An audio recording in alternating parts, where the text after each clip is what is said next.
Hello, welcome to Boardrack Briefing with me, James Otter of Otter Surfboards, where we design and make hollow wooden surfboards. Today I'm going to talk to you about our Wicket modeler board. It's our 9-1 longboard. Sits at about 22.5 inches wide, 3 inches thick and 72 litres.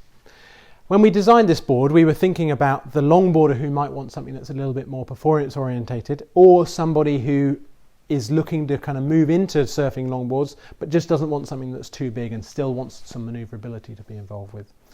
The kind of surf we designed it for, it was something that I wanted it to be able to work in a variety of conditions.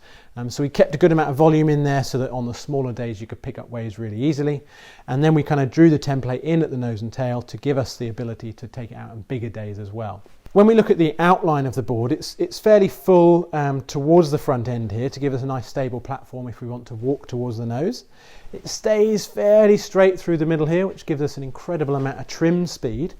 So once you're up and riding, you can fly down the line without really any effort. And then it pulls in through the tail here, and that gives us that kind of confidence in the bigger surf because it's going to hold really well in the wave face. The rails themselves are fairly full. They're a little bit pinched out through the middle here, which gives us that ability to control the board when it's on rail. And then it goes through to a nice hard edge around the back end here, which increases that ability for manoeuvring off the tail and over the fin once we pull our weight right back. The bottom contour, if I grab a straight edge here, you'll see there's a fairly good concave through the nose, which is going to give us control once we're up here trying to nose ride. And then through the middle there's a little bit of belly. You'll see it's flat through here and then it rolls off towards the edges, and that allows us to kind of slip the board from rail to rail relatively easily. And as we get towards the tail, there's a great amount of V, which helps with this single fin, helps it tip from rail to rail when we're turning it. For the volume of this board, it's quite an interesting one. You'll notice as I turn this over, you may think that 72 litres is quite a lot for a longboard of this length, but what we've done is we've kept a lot of the volume through the centre of the board so that it's got that flotation for catching waves really easily and works really well when the waves are small. But by keeping it fairly well foiled towards the rails, it behaves really well when the surf gets good and is that bit bigger. It gives you some great confidence with this outline as well. The fins, we designed it as a single fin. We've had customers who speak really highly of it with some side bites on as well, but we love it as a single fin.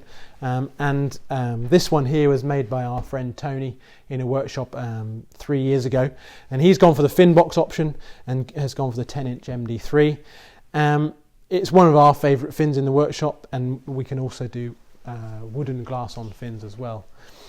We've had it out in a variety of conditions. Like I say, the intention was to have a board that you could kind of take out in anything. And realistically, that's what we've done. We've kind of had it in kind of almost double overhead waves. As long as they're not too critical, it's really good fun because you can get up to your feet early, but then you can get to the back of the board and really work it top to bottom.